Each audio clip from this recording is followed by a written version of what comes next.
L'éco-psychologie, comme je disais, dont on va parler aujourd'hui, c'est pas un courant de la psychologie clinique ou c'est un champ transdisciplinaire qui est né de la rencontre entre l'écologie et la psychologie, qui cherche à comprendre les relations entre les émotions, la psyché humaine, la nature, le vivant, pour interroger, en fait, l'influence dans nos fonctionnements psychologiques de notre rapport à la nature, plus largement à l'environnement. Hem, Parce qu'on peut, r voir que la perte de lien avec le vivant peut faire souffrir et qu'il peut être important de redonner une place à nos sensations, à nos émotions et à l'environnement. Je voulais aussi dire un mot, quand même, de certaines peurs ou méfiances que peuvent susciter le mot écopsychologie. On a eu des questions en direct ou des mails qui questionnait un peu l'assise ou la légitimité scientifique, clinique de l'écopsychologie et c'est justement pour ça aussi qu'on avait envie de faire ce webinaire. C'était pour permettre, en tout cas nous, de notre place à l'IREPS, de ça nous semblait notre rôle et on avait envie de ça, de permettre à chacun de mieux comprendre, nous inclus, de s'interroger sur le sujet, d'interroger les controverses, enfin de mieux comprendre de quoi on parle. Nos 2 intervenants, ça nous semblait être les 2, mieux placés pour pouvoir, nous éclairer sur ce sujet-là. Et donc, on a envie que ce webinaire se passe dans un cadre, apaisé et transparent sur, qu'est-ce que l'écopsychologie? D'où ça vient? De quoi on parle? Et ça va permettre, on espère d'ouvrir, les imaginaires, les possibles, les questionnements aussi sur ce sujet-là. Heu, nous allons donc aborder des questions sur, bah, qu'est-ce que l'écopsychologie? Quelle peut être son utilité dans nos pratiques, dans vos pratiques professionnelles? Quelles ressources existent justement pour renouer l'humain avec le vivant?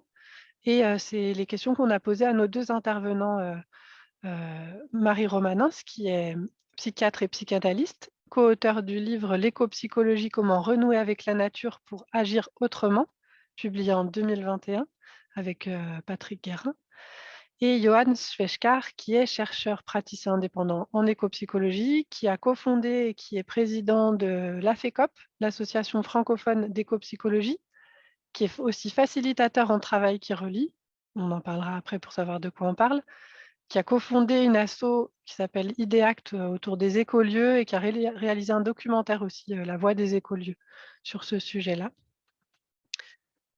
Sur le déroulé de la matinée, donc là, on va avoir l'intervention de Marie, puis l'intervention de Johan. Ensuite, on aura un temps, en sous-groupe entre vous pour définir des questions et échanger en petits groupes. Puis on reviendra et on pourra prendre un temps pour répondre aux questions qui auront émergé des sous-groupes, de discussion. On terminera à midi précisément. Voilà. Merci à tous et à toutes d'être présentes.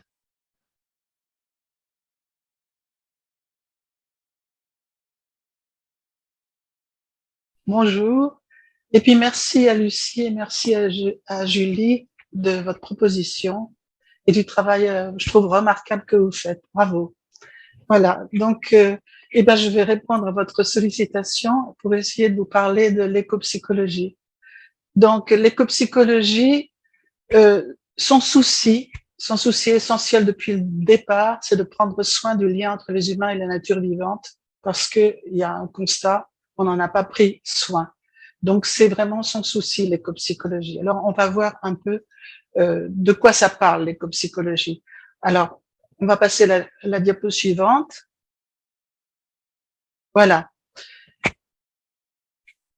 Le postulat de base de l'écopsychologie, c'est que notre santé ne peut pas être séparée de la santé de la Terre. Ça va ensemble. D'une part, parce que nos problématiques, et à la fois personnelles et à la fois collectives, engendrent des destructions au niveau planétaire. Donc ça vient pas de nulle part, les destructions planétaires, ça vient bien de nos comportements. D'autre part, notre mépris de la nature et les conséquences sur l'environnement impactent en retour notre santé, parfois physique et mentale. Malheureusement, pendant longtemps, il y a eu un silence des psys sur le lien homme-nature. Il y a eu peu, à part Harold Searles, il y a eu peu de personnes qui se sont préoccupées dans le monde des psys de ce lien homme-nature.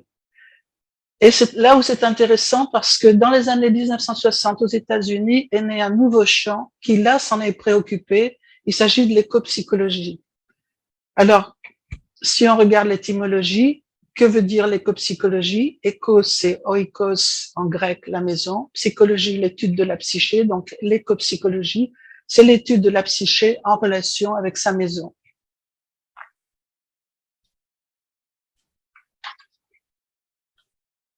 En résumé, l'écopsychologie, donc, s'est donné pour mission de repenser et de revivifier le lien homme-nature, car le mépris de ce lien entre les humains et le système Terre est dévastateur, à la fois pour la Terre et à la fois pour les humains. Il s'agit donc d'œuvrer à restaurer ce lien. Donc, la diapo suivante va nous parler un peu de comment est née l'écopsychologie. En fait, comme je l'ai dit tout à l'heure, l'écopsychologie est née dans les années 1960.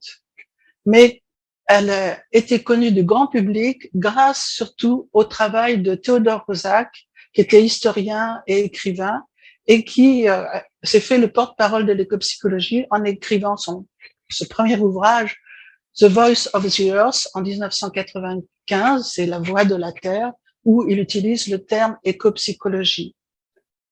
Plus tard, en 1995, il y a eu un collectif qui a écrit Ecopsychology, Restoring the Earth, Healing the Mind, c'est écopsychologie, restaurer la terre, soigner l'esprit. Donc en 1995, où il y a plusieurs articles qui sont très intéressants et qui développent un peu ce que c'est que l'écopsychologie.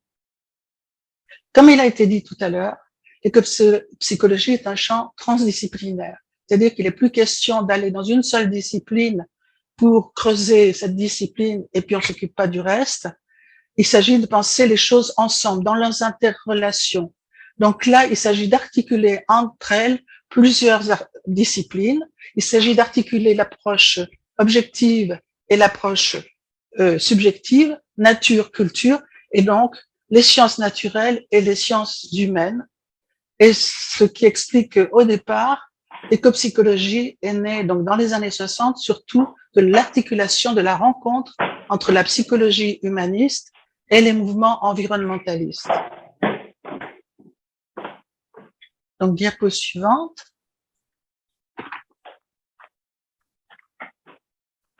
Donc, on va essayer de faire un petit parcours des maîtres à penser de ce champ transdisciplinaire, en sachant que c'est forcément un survol là, mais ça donne déjà une idée. Alors, évidemment, comme il s'agit de penser l'interrelation, eh bien, ce qui est central, c'est l'approche systémique.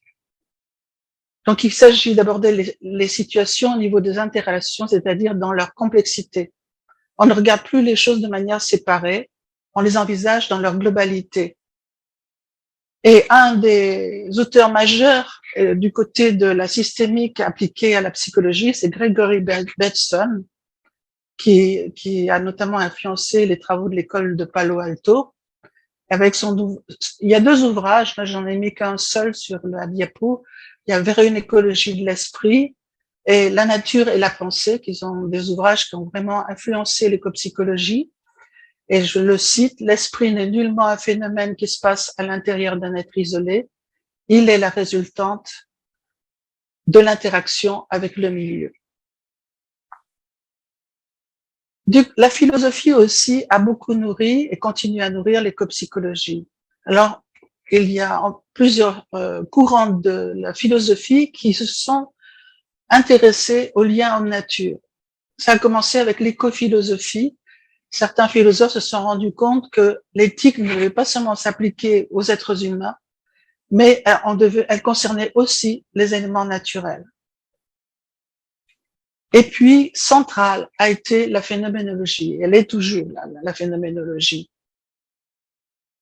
Le courant de la phénoménologie a permis de se rendre compte que la recherche excessive d'objectivité dans notre Occident moderne était à l'origine d'une grave coupure par rapport à l'expérience sensible. Et donc, il s'agit maintenant de redonner place au vécu, à l'expérience sensible, sortir de la rationalité instrumentale Et un des auteurs importants qui a influencé l'écopsychologie, c'est David Abraham, dont l'ouvrage a été traduit en français maintenant. Il a repris énormément de travaux de Maurice Merleau-Ponty et il a écrit Comment la Terre s'est tue. Donc pour lui, il s'agit vraiment de redonner place à notre vécu, à nos sensations, à nos émotions, à toute cette écoute qui nous parle de la rencontre avec l'autre, qui donc nous parle de la rencontre avec la terre vivante. Un autre aspect philosophique qui a été développé, c'est l'écologie profonde grâce à Arne Næss. Arne Næss est un philosophe norvégien qui a développé donc l'écologie profonde et pour lequel, je le cite, sans changement de mentalité et de style de vie, la crise écologique ne peut être résolue. C'est-à-dire que vraiment, ça vient nous toucher profondément dans nos racines personnelles. Il s'agit, si on s'occupe simplement des techniques, ça ne veut pas dire qu'il faut les oublier, mais si on s'occupe seulement des techniques et des incitations à des pratiques plus respectueuses, ça suffit pas. Vraiment, il s'agit d'un changement personnel et d'un changement culturel. Donc, à passer à la diapo suivante pour voir les autres apports. L'écologie, évidemment. L'écologie, grâce à l'écologie, la Terre a été progressivement appréhendée comme un écosystème en état d'équilibre. Et là, il y a eu des auteurs importants, notamment James Lovelock, dont vous avez sans doute entendu parler avec son hypothèse Gaïa. Les êtres vivants participent à la régulation de leur environnement. Voilà leur découverte. Les êtres vivants participent à la régulation de leur environnement. Il y a donc un phénomène de feedback et la Terre est finalement un super organisme autorégulé grâce à ces mécanismes de boucle de rétroaction. Un autre auteur important, c'est Paul Shepard, et qui a développé ce qu'il a appelé l'écologie humaine. Alors, Paul Shepard, il est presque inclassable. Au départ, c'est un biologiste et un environnementaliste américain et qui a mis beaucoup l'accent, qui a vraiment cherché, mais d'où vient que nous nous comportons de cette manière-là. Il faut remonter aux racines du mal, comprendre d'où ça vient pour tenter de changer les choses.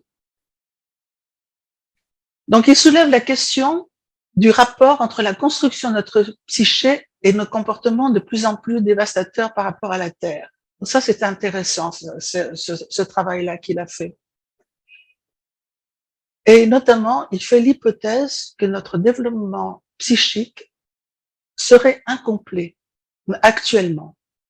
Il serait incomplet parce que nous serions trop coupés du milieu naturel. En fait, nous serions comme des êtres hors sol, des êtres mutilés dans leur développement. Il parle d'ontogénèse mutilée, car nous ne sommes pas assez en relation avec la nature et que cette relation est fondatrice pour notre développement psychique. D'où vient cette coupure? Pour lui, elle vient à partir du néolithique, c'est-à-dire pendant une période de 10 000 ans, progressivement par des étapes successives, dont je ne vais pas aller au fond, mais si vous voulez trouver, vous trouverez. Ces étapes successives nous ont fait perdre finalement notre ancrage dans la terre et l'aboutissement, c'est cette ontogénèse mutilée. Alors, bien sûr, du côté de la psychologie, quelles sont les grandes références qui ont aidé l'écopsychologie à se développer? Il y a Carl Gustav Jung, Erich Fromm, Abraham Maslow, principalement. Finalement, on arrive à quelque chose de similaire par rapport à Paul Shepard, c'est-à-dire qu'en se coupant de la nature, les humains se coupent en même temps d'une part d'eux-mêmes. Voilà leur postulat de base à ces psychologues et psychanalystes. Donc, en se coupant d'eux-mêmes, leurs besoins émotionnels, spirituels se trouvent niés, refoulés. Un des grands référents, c'est Carl Gustav Jung, qui effectivement, alors là, ceux qui sont intéressés peuvent, mais il faut lire en anglais parce qu'il y a comment elle s'appelle, Meredith Sabini, qui a écrit un ouvrage sur Jung. Elle a fait un travail énorme où elle a chercher dans tous ses ouvrages, dans tous ses courriers, dans toute sa correspondance, qu'est-ce qu'il disait de la relation avec la nature. Et, euh, et donc, elle en a écrit un bouquin qui s'appelle The Sea Earth as a Shore.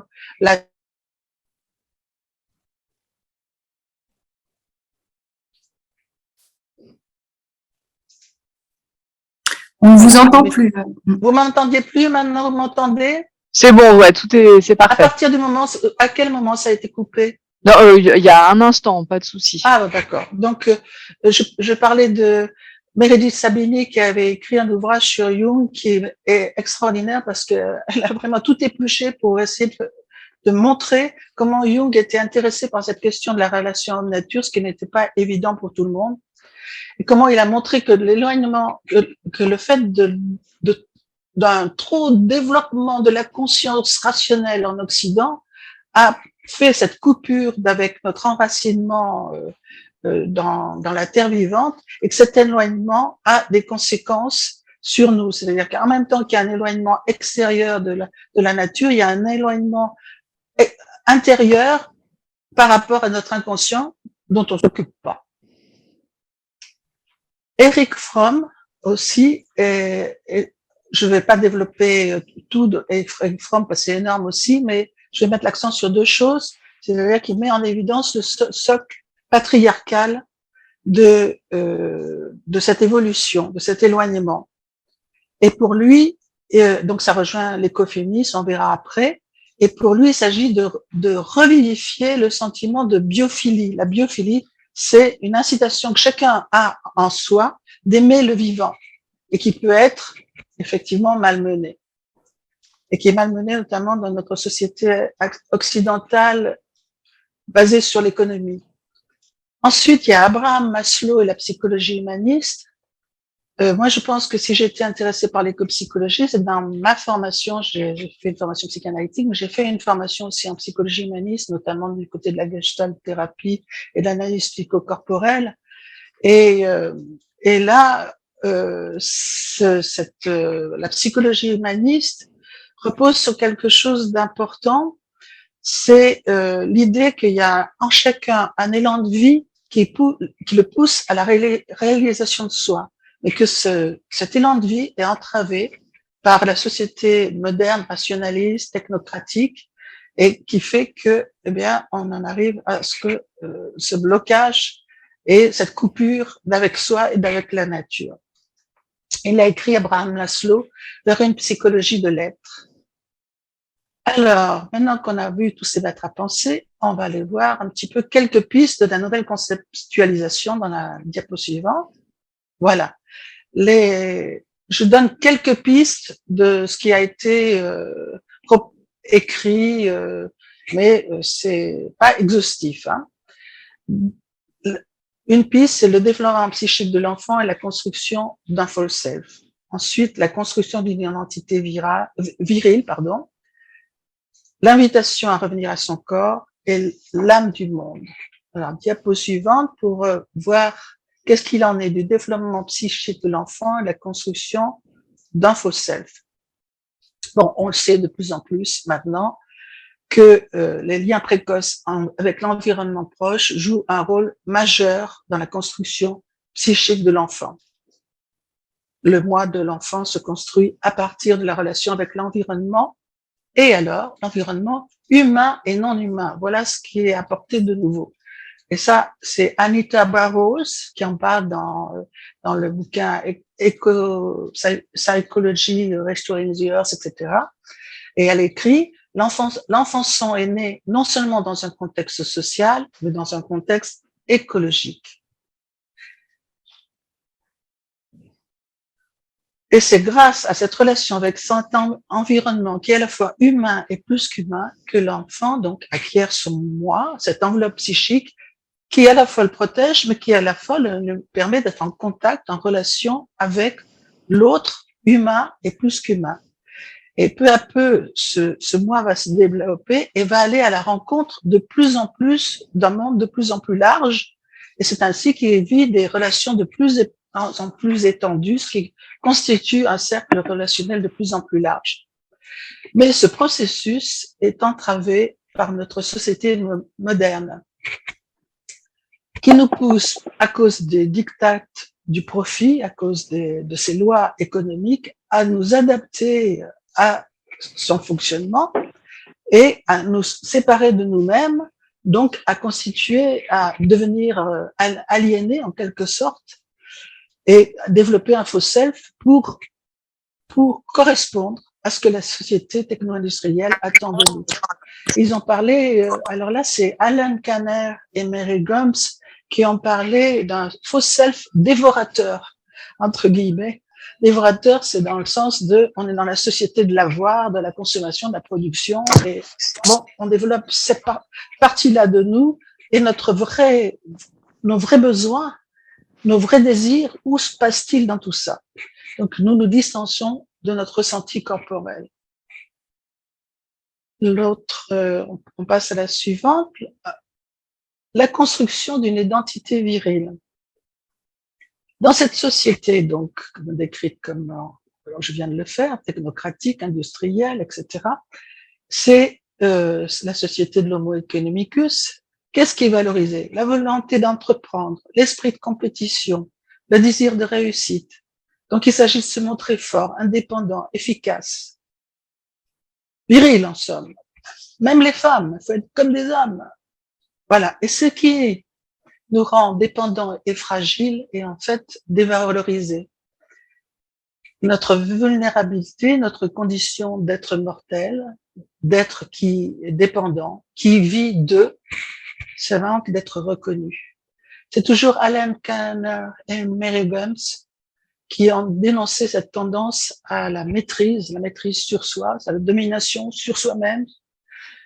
Et c'est une domination qui va se conjuguer avec la domination des autres et la domination de l'environnement naturel.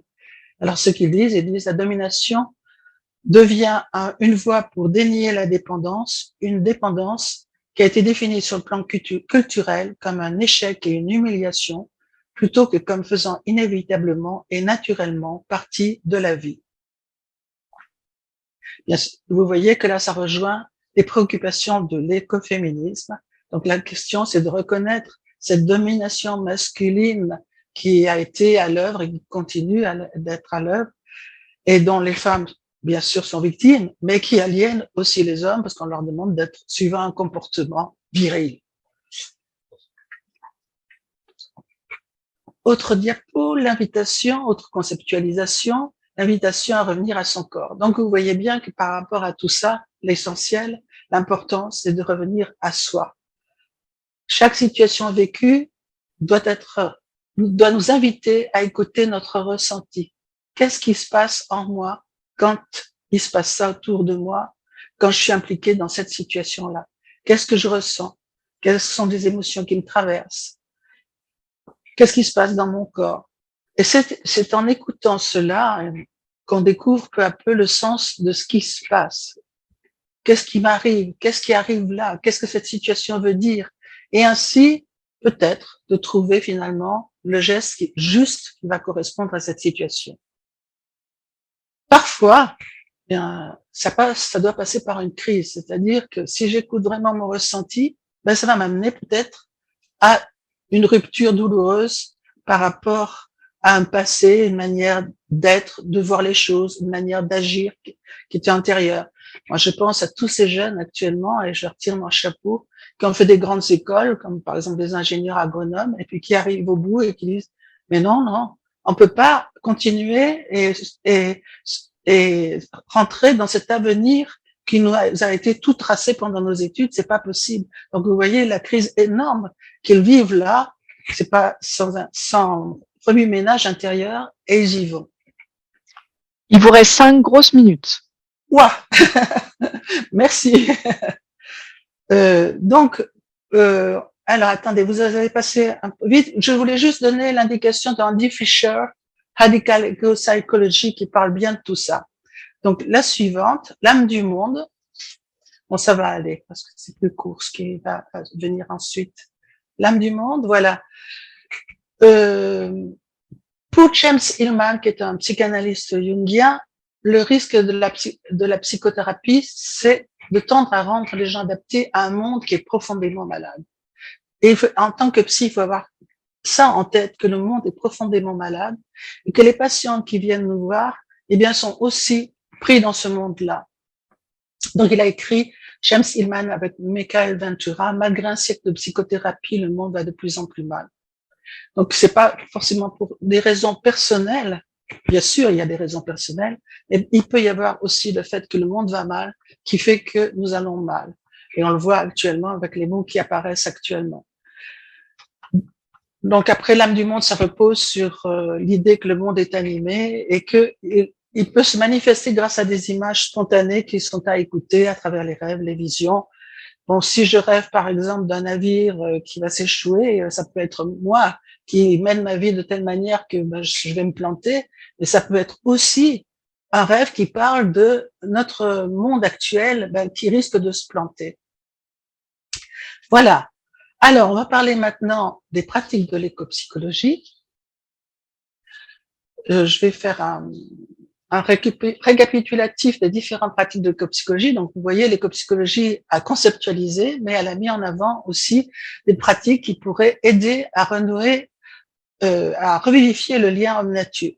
Bon, ça a commencé par les séjours en pleine nature, et c'est Robert Greenway qui a parlé de l'effet wilderness, c'est-à-dire l'effet de bien-être personnel et aussi le développement du sentiment de connexion à la nature, mais aussi aux autres, que ce séjour en pleine nature permet. Il dit, Robert Greenway, l'expérience de la wilderness peut apporter un changement spectaculaire dans les processus psychologiques. Il le dit, il a 20 ans d'expérience de ces séjours en pleine nature. Je veux dire, ces séjours en pleine nature, c'est pas une ou deux journées, c'est des séjours sur 10, 15 jours d'affilée, voire plus, où les élèves sont mis en pleine nature, sans contact avec l'extérieur. Il y a les pratiques de reconnexion, ce qu'on appelle, alors il y a diverses pratiques de reconnexion, temps de méditation en pleine nature, bain de forêt, participation à des actions de protection des lieux, et c'est souvent accompagné d'une attention au corps, voire à des pratiques corporelles telles que le yoga, le qigong, tai chi.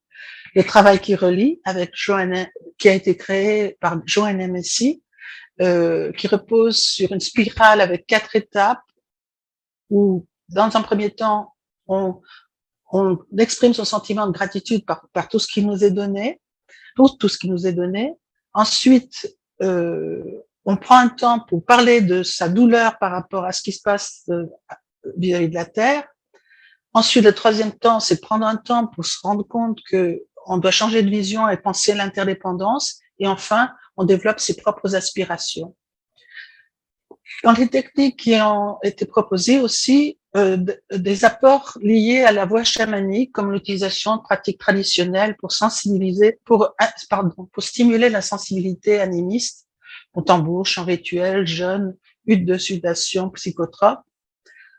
Ensuite, il y a les écothérapies, c'est-à-dire un soin qui est donné grâce à un média, avec l'aide d'un média, comme l'équithérapie, la thérapie avec les dauphins, l'ortithérapie, c'est la thérapie par le jardinage. Et enfin, l'écopsychothérapie, c'est-à-dire c'est une psychothérapie qui se sert du média de la nature. Et là, je vous laisse aller voir sur le site www.ecopsychothérapie.fr. Le risque d'égarement, ça va aller au point de vue temps? Voilà, il vous reste 1 minute, quoi. Ouf. Alors, le risque d'égarement, voilà. Certains se sont dit, mais est-ce que l'écopsychologie, ce n'est pas une pseudo-science New Age? Parce qu'il y a eu, évidemment, dans les années 60, ça a été porté par un élan de jeunesse, et l'écopsychologie a parfois manqué de rigueur, suscitant alors des critiques. Alors, dans les différents risques, il y a la confusion entre les états prépersonnels et les états transpersonnels, c'est-à-dire qu'on arrive à l'idée d'une sorte de mysticisme de la nature, c'est-à-dire que les états prépersonnels, c'est encore quand on est confondu avec l'autre, que le moi et le je et le tu ne sont pas bien différenciés. Et les états transpersonnels, c'est au contraire, il y a bien différenciation, mais la personne rentre dans un sentiment d'unité avec le monde. Et là, ces deux états sont confondus, et si bien que on arrive à une espèce de vision romantique où il faut fondre dans une nature idéalisée. Il y a l'idéalisation des peuples premiers, nostalgie d'un passé idyllique auquel il faudrait revenir. Il y a les confusions entre les pratiques de reconnexion et les écothérapies, c'est-à-dire les pratiques de reconnexion, eh bien, il n'y a pas de thérapie dedans. C'est juste, on stimule le lien en nature. Les écothérapies, là, il y a de la thérapie. Donc, il s'agit de traiter quelque chose, un mal-être, quel qu'il soit, et avec un patient et un thérapeute formé. Donc, souvent, il y a eu des confusions entre les deux. Les risques du travail qui relie. Alors là, je renvoie au livre de Marc Rothlisberger, je ne sais pas comment ça se prononce son nom, Prévention des risques psychologiques lors d'ateliers de sensibilisation à l'écologie. Étant donné qu'on propose de parler de la douleur par rapport à la dévastation planétaire, parler de la douleur, ça veut dire parler de ses émotions, et il faut un cadre de sécurité qui risque de manquer. Donc voilà le risque pour le travail qui relie.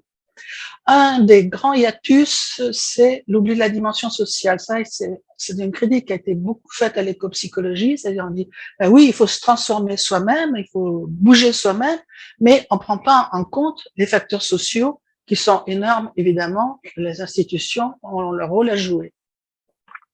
Enfin, il est nécessaire de différencier les tâches, ce qui n'a pas toujours été fait, parce que il y avait un double mouvement de l'éco-psychologie, d'une part un mouvement de conceptualisation, d'exploration, et en même temps, il y avait un mouvement sociétal pour un engagement militant. Et en mélangeant les deux, alors là, ça fait n'importe quoi.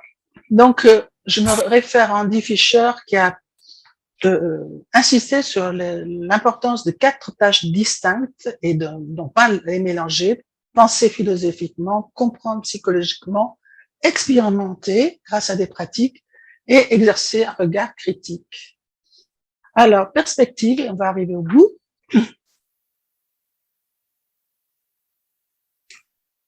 Début du 21e siècle, il y a eu des éco-psychologues de seconde génération qui se sont dit « Ah, il faut sortir un peu de ce manque de rigueur et on va essayer de prendre les choses de façon plus sérieuse. » Donc, ils se sont mobilisés pour une éco-psychologie plus sérieuse. Et une éco-psychologie notamment plus intégrative, où non seulement on parle de la dimension créatrice, de la dimension éminemment sensible de l'éco-psychologie, mais aussi on fait appel à un empirisme rigoureux, on conjugue subjectivité et objectivité. Et puis, il y a les nouveaux mots qui se font entendre maintenant. Éco-anxiété, solastalgisme, douleur écologique, on a entendu plusieurs mots MOTS parlant de ces mots MAUX, et là, de plus en plus de psy se mobilisent. On voit actuellement que l'effondrement des anciens repères est forcément difficile à traverser pour chacun et qui peut, pour certains, exacerber des états de fragilité personnelle. Bon, ça arrive dans les cabinets. Donc, il est temps de se mettre dans les pas d'Harold Searle. J'ai compris, disait-il, qu'il nous fallait, et ça il le disait dans les années 60, hein, j'ai compris qu'il nous fallait élargir considérablement l'idée que nous nous faisons de l'être humain. Conclusion. La suivante. Oui, conclusion, voilà. Il nous faut renouer, il nous faut revivifier ce lien en nature, c'est absolument vital. Alors, si vous voulez en savoir plus, là je vous ai fait un condensé, si vous voulez en savoir plus, vous pouvez aller voir sur notre site éco-psychologie.com, et avec Patrick Guérin, nous avons écrit 2 ouvrages pour une écologie intérieure renouée avec le sauvage, et puis le dernier qui a été nommé tout à l'heure, l'éco-psychologie, comment renouer avec la nature pour agir autrement. Voilà, je vous remercie de votre attention. On propose pour la suite, c'est de laisser la parole à Johan Svejkar. Oui, vous m'entendez bien? Parfait. L'idée de ce deuxième temps, c'est vraiment d'avoir un éclairage de manière un peu plus concrète. Sur la dernière partie de l'intervention de Marie Romanence, on avait des éléments sur, OK, concrètement, comment on fait pour renouer. Voilà, donc là, l'idée, c'est d'avoir une illustration plus précise de la manière d'agir en éco-psychologie. Je vous laisse la parole. Yes, merci beaucoup. Merci à toi, Marie, pour cette présentation qui était vraiment très bien. Donc, je vais voir si je vais aller un peu plus loin, mais je vais plus ou moins redire la même chose. Donc, je vais rien de nouveau sous le soleil. Alors déjà, je pourrais me présenter un petit peu. Donc moi, je suis Jan Zveskar, je suis basé à Grenoble.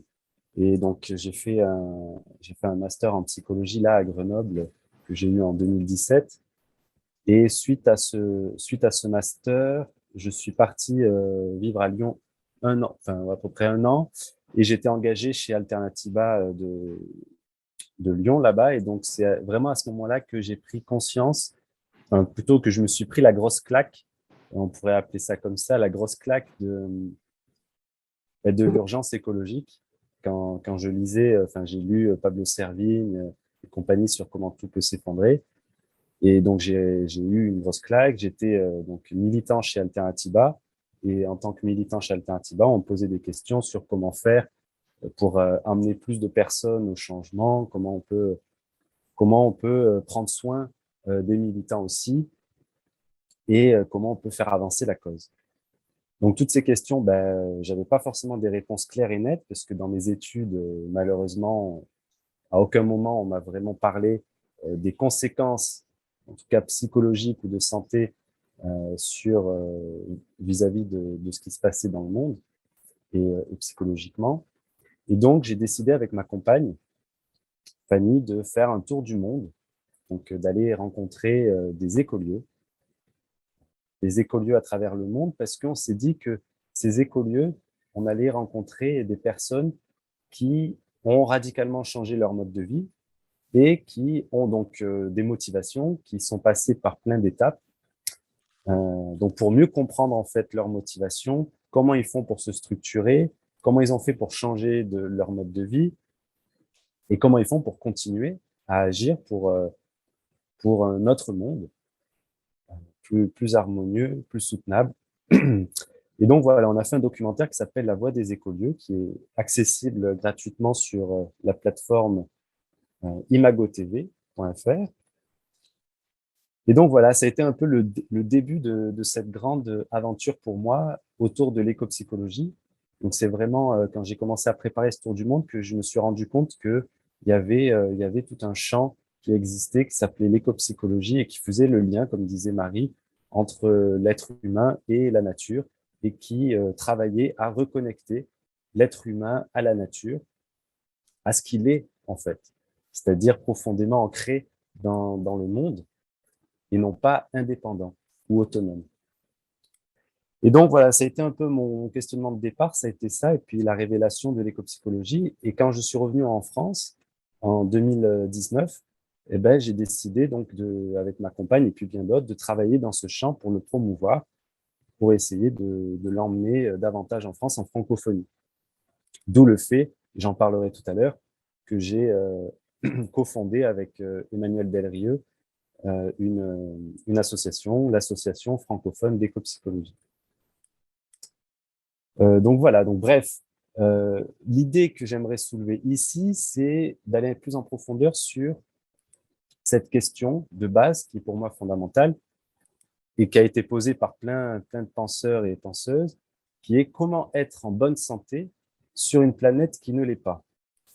Et je pense qu'en tant que professionnel de santé, ben, on a envie d'être en bonne santé, on a envie d'emmener une meilleure santé. Et donc, c'est une question fondamentale à laquelle on doit répondre, ou en tout cas donner des éléments de réponse.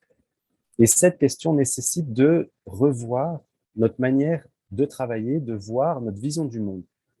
En tout cas, la vision du monde que là, on a en Occident. Et quand on se pose cette question, par exemple, eh ben, il y a plein d'exemples à l'heure d'aujourd'hui, hein, quand je vois mon lieu de vie qui se détruit, qui se détériore. Par exemple, là, je cite Aurélien Barraud qui a très bien montré, enfin, qui m'a beaucoup parlé quand il a dit que à l'heure d'aujourd'hui, on voyait la croissance comme le fait de raser tout un espace gorgé de vie pour le remplacer par un parking de supermarché.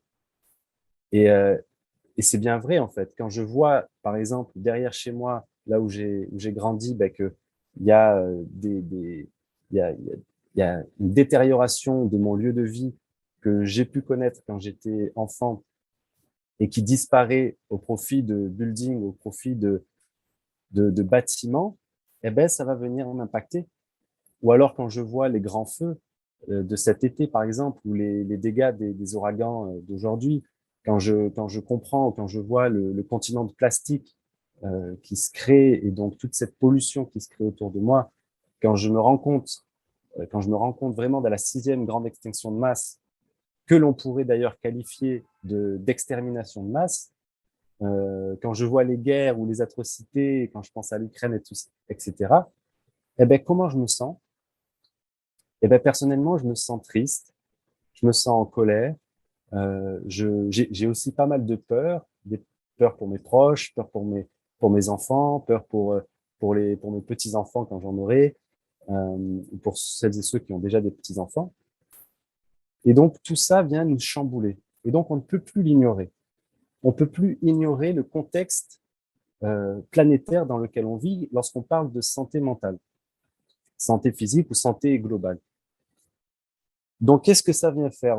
L'écopsychologie vient re-questionner ça et on vient appuyer le fait que notre vision du monde qu'on avait jusqu'à présent, ou en tout cas qu'on assumait un petit peu, qu'on présupposait, qui était une vision du monde qui était séparée du monde, eh bien, en fait, on doit le remplacer par une vision du monde d'interdépendance. Et c'est une notion fondamentale en écopsychologie, l'interdépendance. Et qu'est-ce que ça vient remettre en cause, l'interdépendance? Ça vient aussi remettre en cause notre manière de voir nos émotions et donc de travailler avec nos émotions.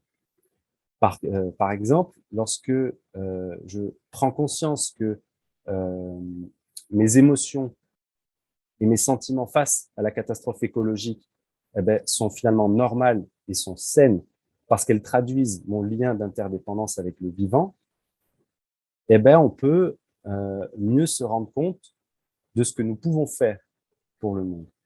Par exemple, aujourd'hui, on entend le terme éco-émotion. Certains thérapeutes, certaines personnes emploient ce terme. Alors, c'est pas pour créer un nouveau mot, les éco-émotions, c'est simplement pour les distinguer et pour montrer que nos émotions sont liées à l'éco. Donc, éco, comme a dit Marie, qui signifie oikos, donc l'habitat, la terre, notre maison commune. Donc, ce sont nos émotions qui sont liées à notre maison commune.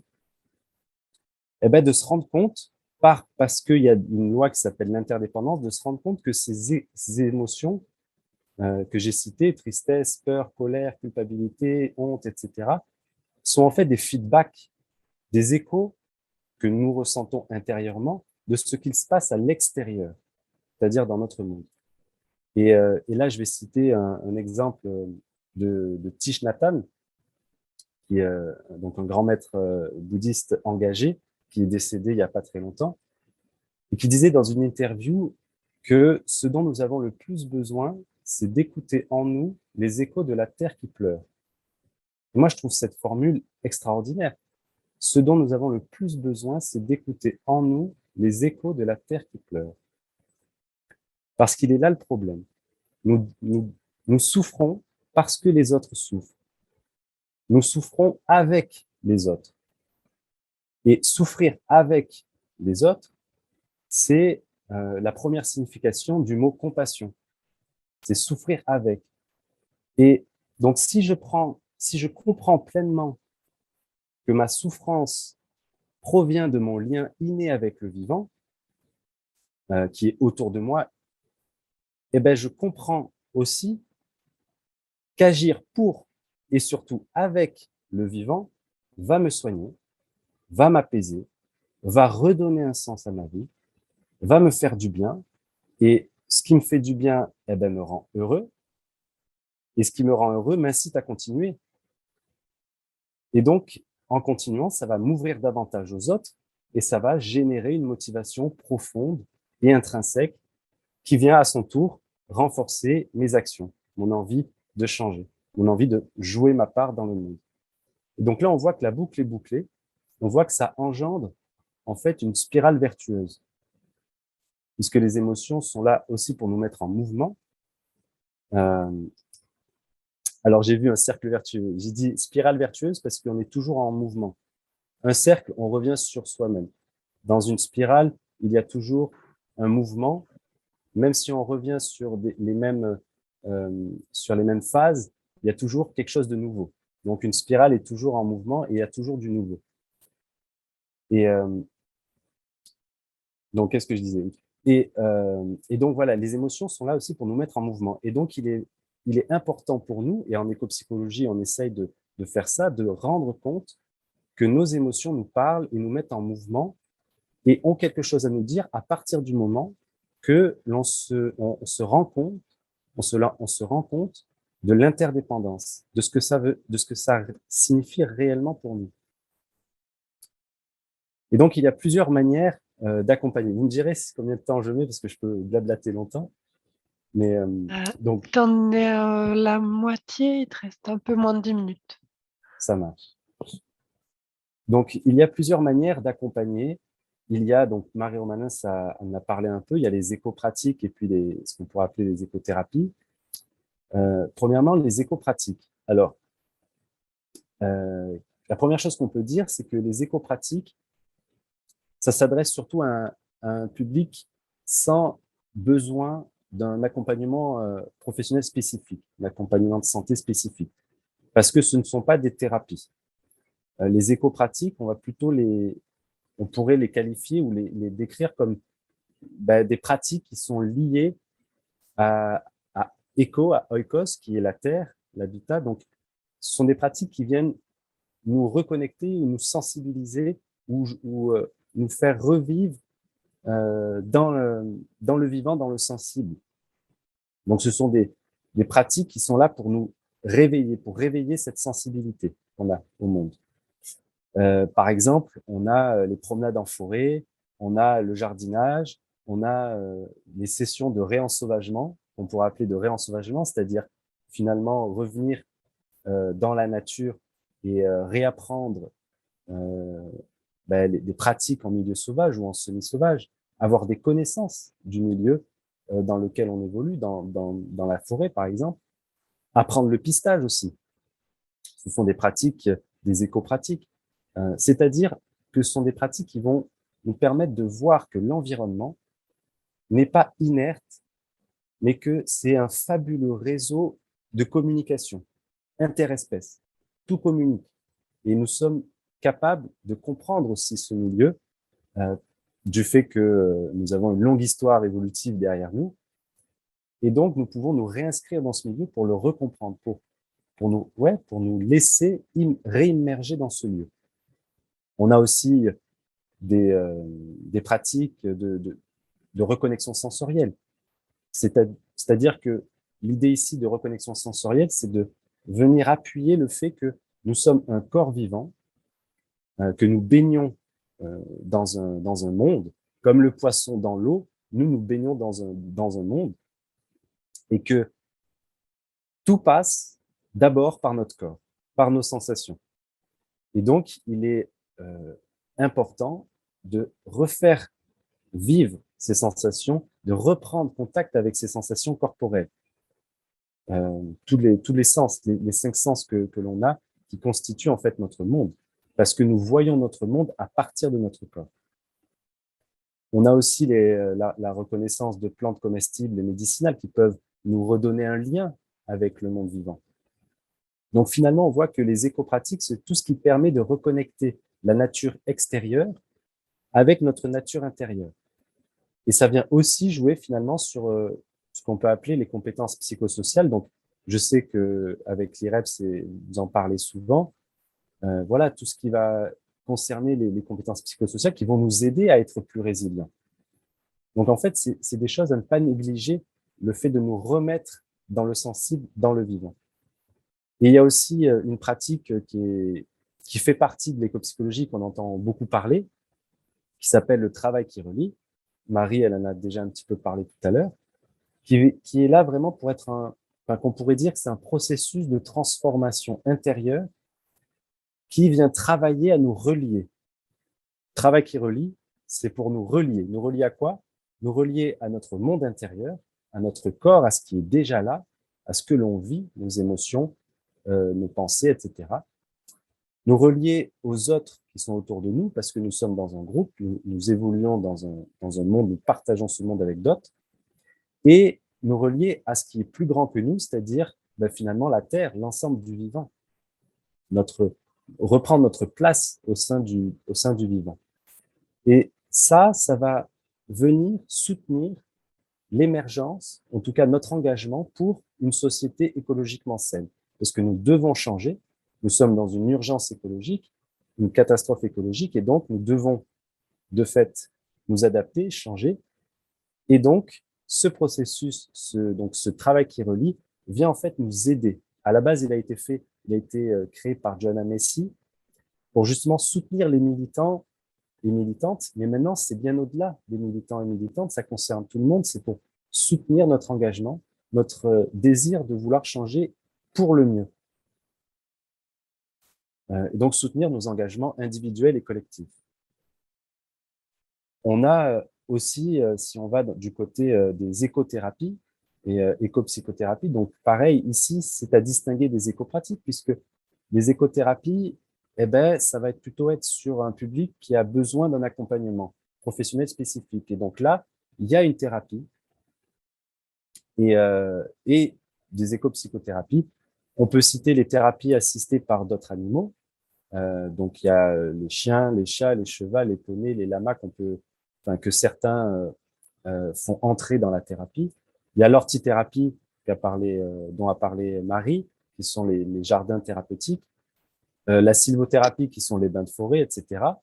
Tout ça, c'est à distinguer des éco-pratiques, puisqu'il y a comment on pourrait appeler ça? Il y a un travail, il y a quelque chose de précis. Un travail précis à faire avec la personne dans son accompagnement. Sauf que dans cet accompagnement, on va faire rentrer la nature pour à la fois aider la personne, mais aussi pour la reconnecter avec l'ensemble du vivant. Pas uniquement pour elle-même, pour qu'elle soit bien, juste elle, indépendamment du reste, puisqu'on a vu que c'était pas possible. Mais quand on refait prendre conscience que la santé passe par la santé planétaire, eh bien, on peut intégrer la nature dans nos accompagnements. Juste pour te dire, il te reste un petit peu moins de 5 minutes. Ouais, parfait, j'ai bientôt fini. Et donc, cela aussi vient nous re-questionner nous-mêmes, notre posture en tant qu'accompagnateur. Puisque je crois profondément, et c'est ce que essaye de montrer aussi l'écopsychologie, c'est une nouvelle vision du monde, c'est une manière nouvelle de nous appréhender dans le monde, et ça vient questionner notre rapport au monde, y compris en tant que professionnel. Et donc, je pense que c'est nécessaire et indispensable que nous puissions comprendre l'urgence écologique nous-mêmes. Je pense qu'il est indispensable pour nous aujourd'hui de faire, par exemple, la fresque du climat ou la fresque de la biodiversité, qui sont des outils vraiment bien faits pour bien comprendre les enjeux, c'est-à-dire aussi de nous questionner sur comment personnellement je vis la catastrophe écologique. Alors je dis catastrophe écologique et non pas une crise écologique, parce que pour moi, une crise, et pour bien d'autres, il n'y a pas que moi qui le pense, mais ça nécessite qu'il y ait un retour à la normale.